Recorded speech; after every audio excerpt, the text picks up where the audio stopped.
Hello, everyone, and welcome to the January 22nd, 2026 Helm Developer Call. As a reminder, this call is recorded and it falls under the CNCF Code of Conduct, so please conduct yourselves accordingly. And if you don't want to be on the call with voice heard or video captured, please turn that off.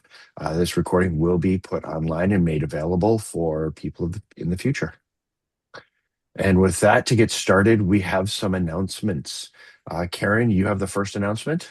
You're up.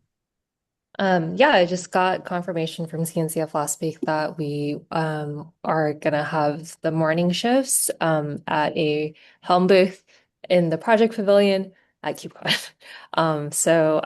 Just a quick note, yeah, usually they're not always necessarily like before noon. It's just like the first half of whatever each day's hours are. So I'll share more information about that as we come up to the conference, and then we can start figuring out staffing. Yeah, just wanted to confirm that we did in fact get the booth. That's it. Thanks. Thank you. All right. Next announcement, Scott. Yes. Am I muted? No.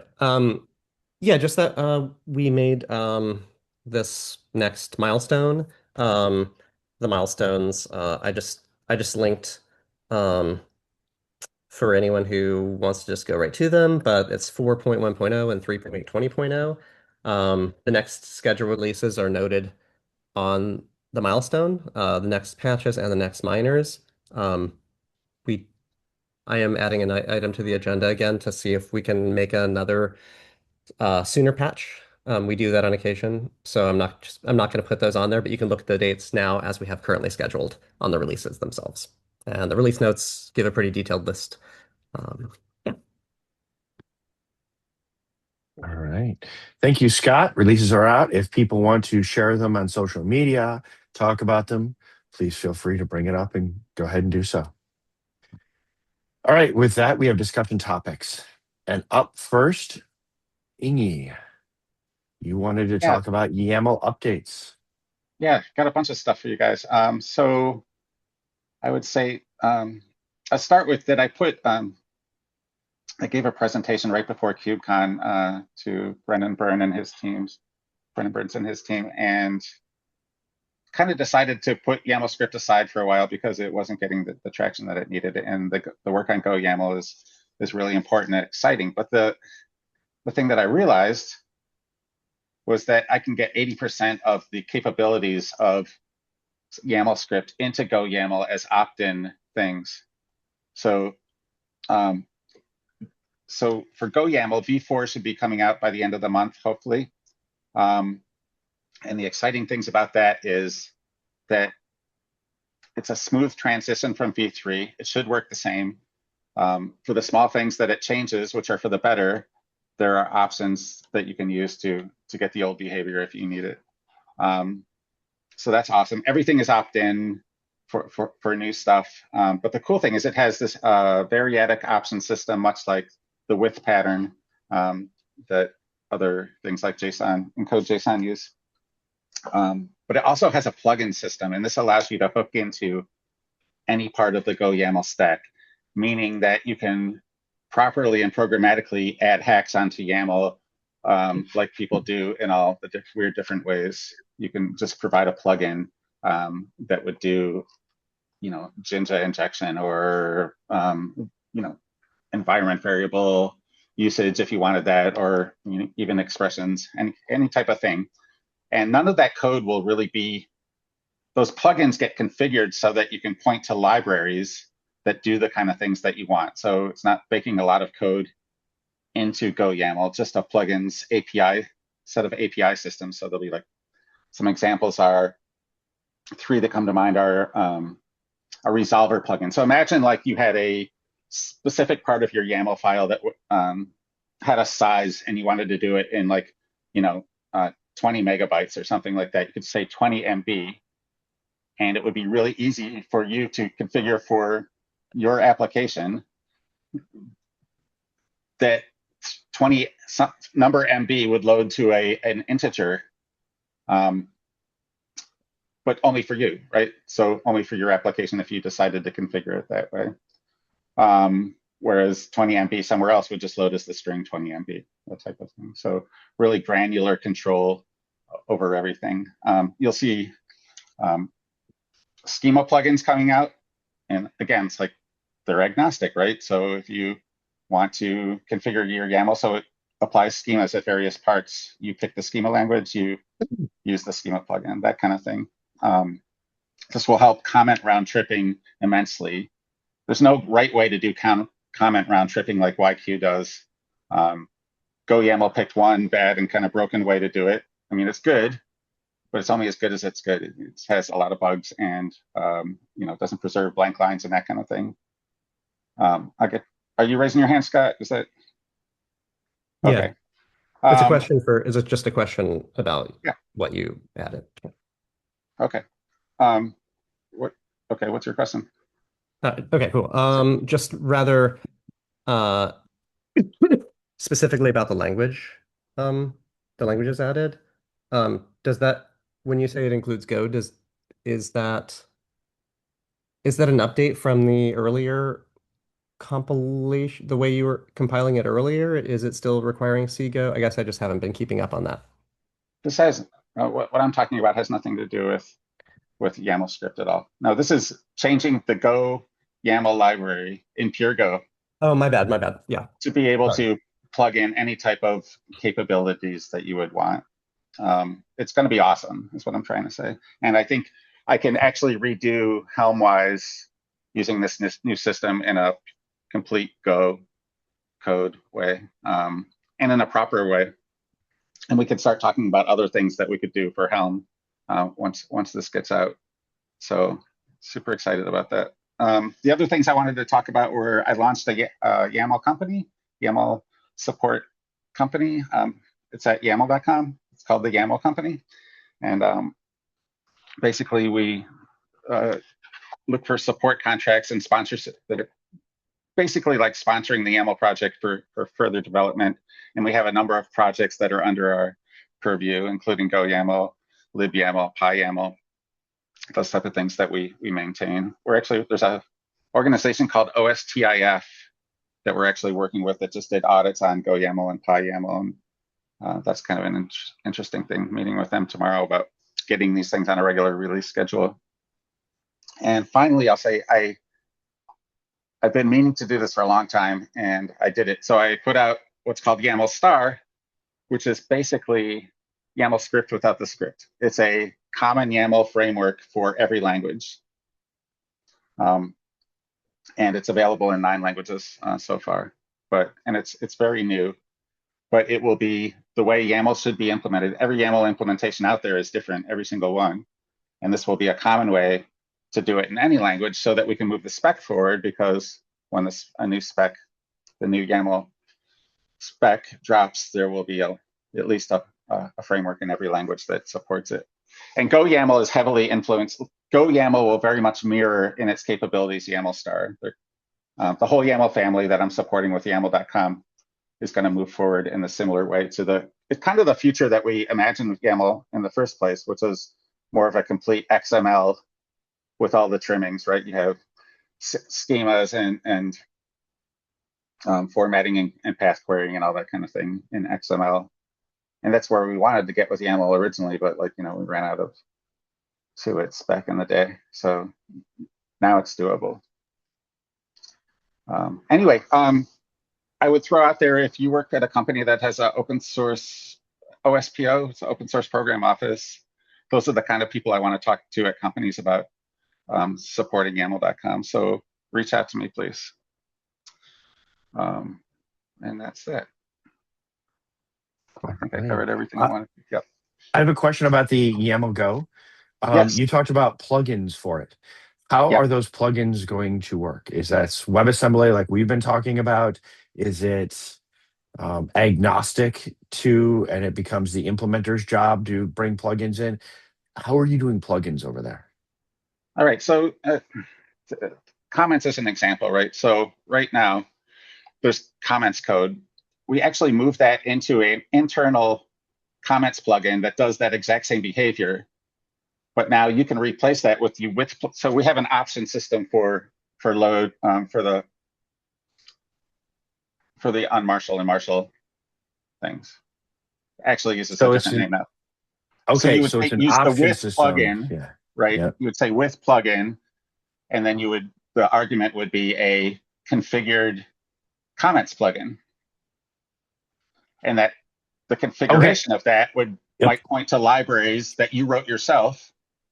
They might Yep. Okay. use, yeah, you get it? Makes sense. Yep. I do Yeah. understand. Thank you. Yeah. Thank you. It's That makes totally sense. lightweight, doesn't Yep. affect anyone unless they want to, but offers capabilities that nobody ever imagined would be in YAML. So if they want it. All the systems that people try to hook into are changed but can't, and then bolt things around it will be easy to do now. So Absolutely. cool. Thank you, Ingy. Yeah, you bet. All right. The next item we have up is from Scott.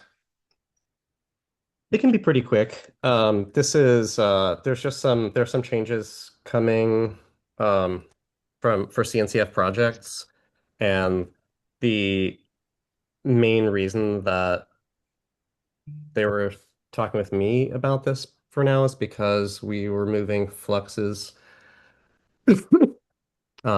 stuff to use the new project Linux Foundation Project Control Center.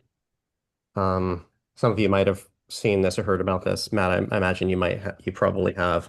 But basically, all of these Zoom calls are going to be, all of the Zoom accounts are going to be discontinued in favor of built-in Zoom through the Project Control Center. So we would be, adding, basically, in short, for everyone else, we'd be adding calendar. It wouldn't really change much, except for probably the link will change, but you'll see that update too. So if you keep this on your own calendars, just be aware of that for when we make that change.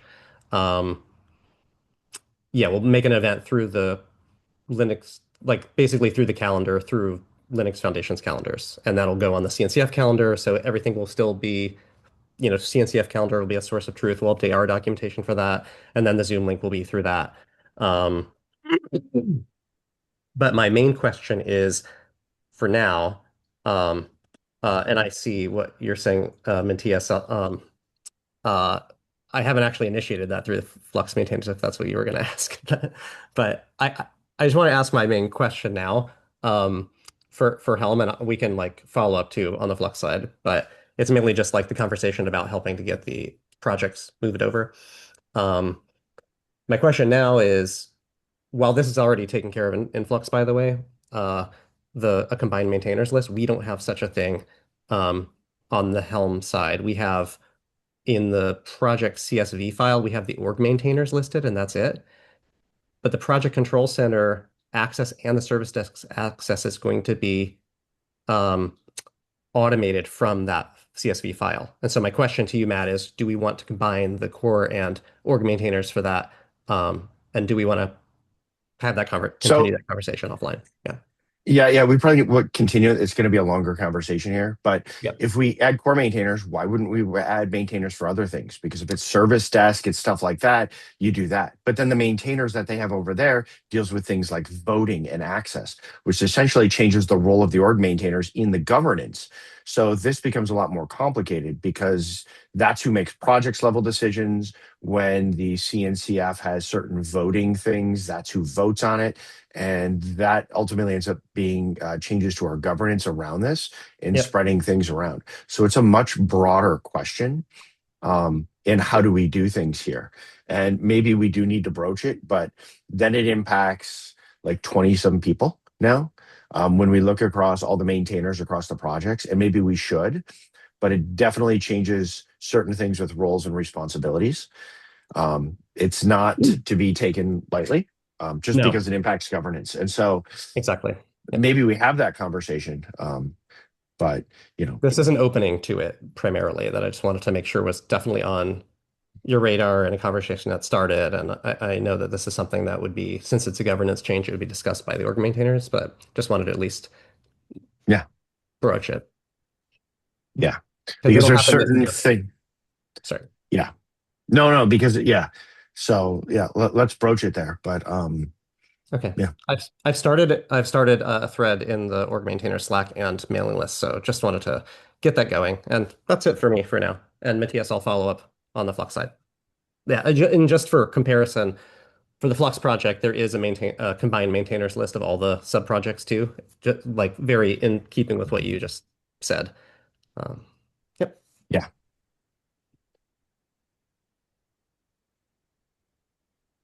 All right. George, you're up next. Must to YAML, to YAML. Hey, sorry, I can't. I'm on my phone still, but on this link, so so when we added to YAML, it returns an error, and someone wants to add must to. Sorry, I'm trying to remember the details here.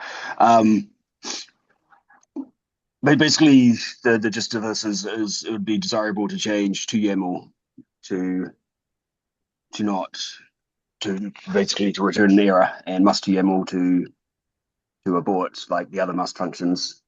But this is somewhat of a change in behavior as long as well, it depends if we consider the error string returned from, if I'm remembering the details correctly. Sorry, that was over 2 weeks ago.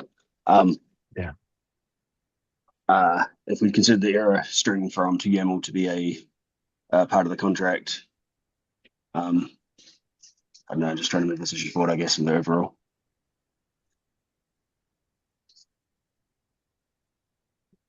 Yeah. So today we return an error if there's an error. And we're saying to YAML would instead, what is that? Yeah, if you look at the other, say for did I say YAML in my description? I mean TOML. If you look at to YAML, this Or to to YAML, TOML, sorry. To TOML today returns an error. And this yep, change would be to not return an error, even if there is one. yep. And this is the same behavior as say to YAML, which if there's an error, it just returns an empty string. So it would make the function the same, make to TOML the same as say to YAML, and then it would add must to TOML, which would panic. And so the adding the new function is obviously that's fine. It would be changing the behavior of the existing one, or we could just say this is a quirk, and to TOML returns the error string forever onwards, and we can add must to TOML.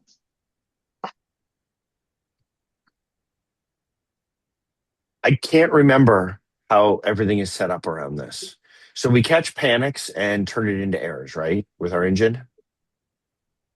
So must just panics. So if you look at to YAML, But do we must. catch the panic? Do we recover from the panic? Oh, I see what you mean. Yes. And we do an error. So with this one, I don't remember exactly how the engine handles this or what the other functions out there do, even beyond YAML.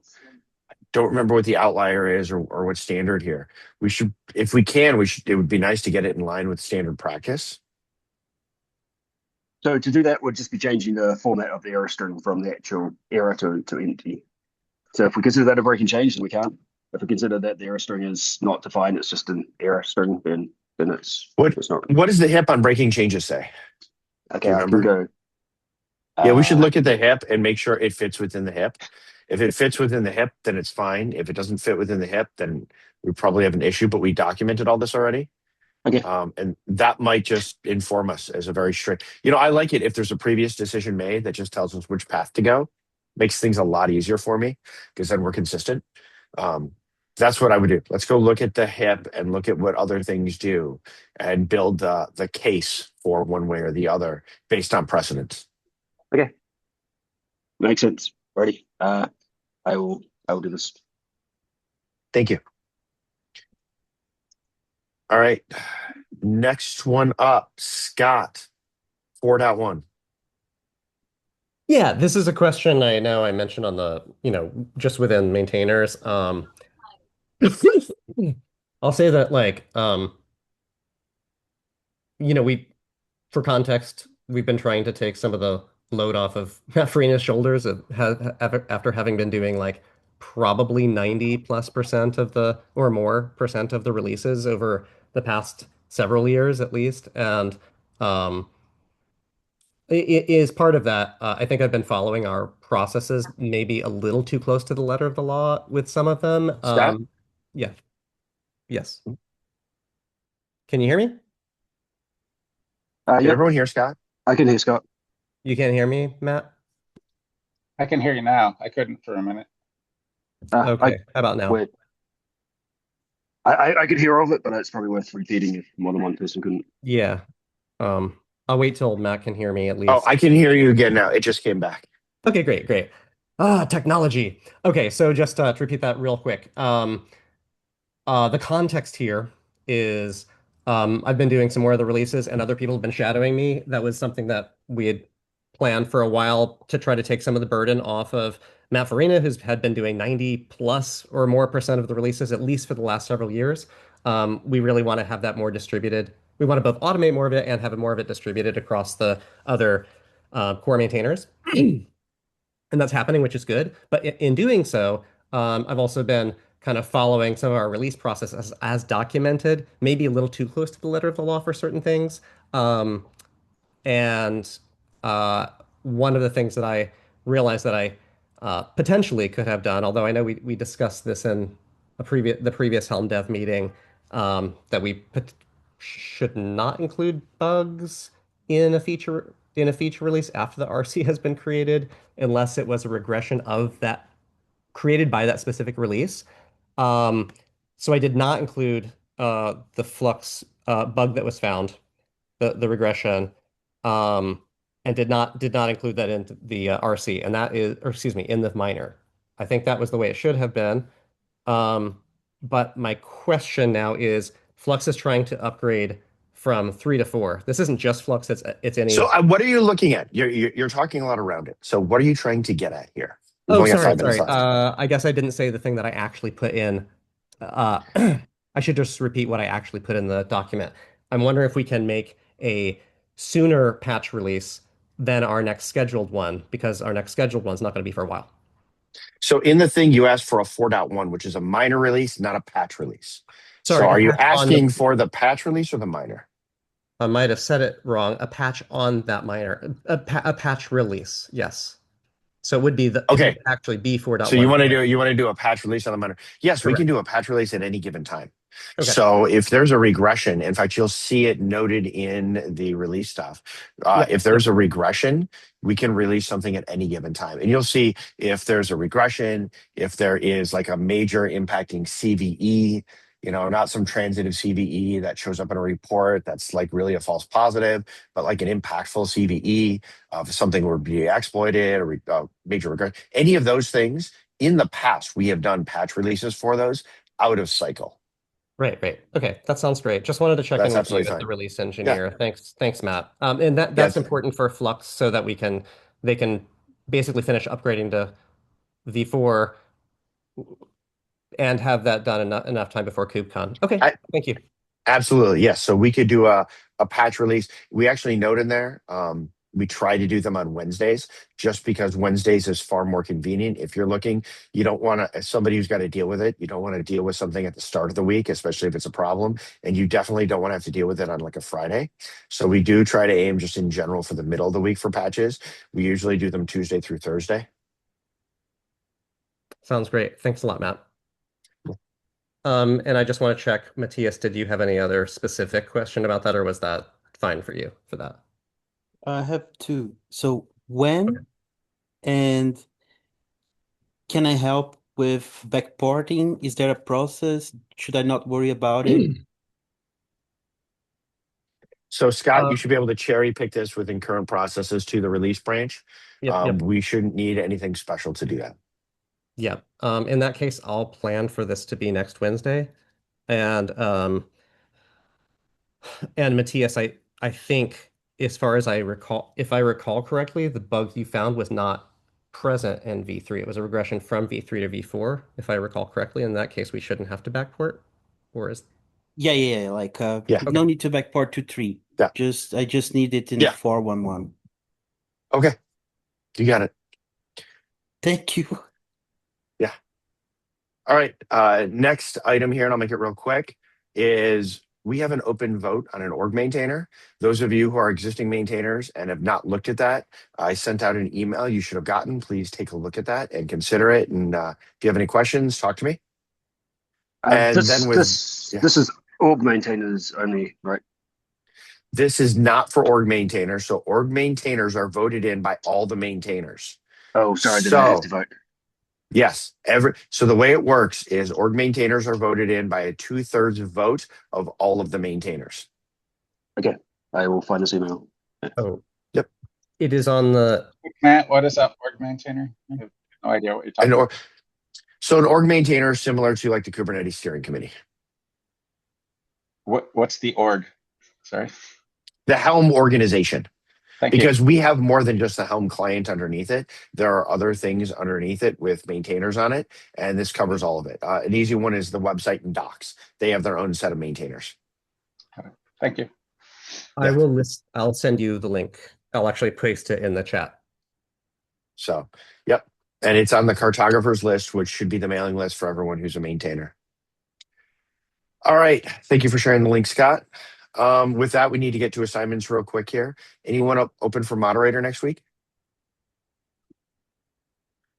I can most likely, but I do have a weekly recurring meeting that's mostly gets cancelled that can conflict sometime. Okay. If not, one of us can fill in. Anyone open for notes? I can do notes. Okay. Or I saw your Scott. hand raised, Ingy. If you want to do that, I'm happy if you want to. Do you want to do notes? Okay. Ingy, you're on for notes. Issue triage, PR review. Who's going to be around? Scott. So I see Scott. I'll add you next to Terry. I'll do both. Okay, and yours. And who knows they'll be here next week? I will be. Scott. All right. And it is time. Thank you all for coming and an impactful meeting. We will see everyone online and see you all next week. Thanks, folks. Thanks, Matt.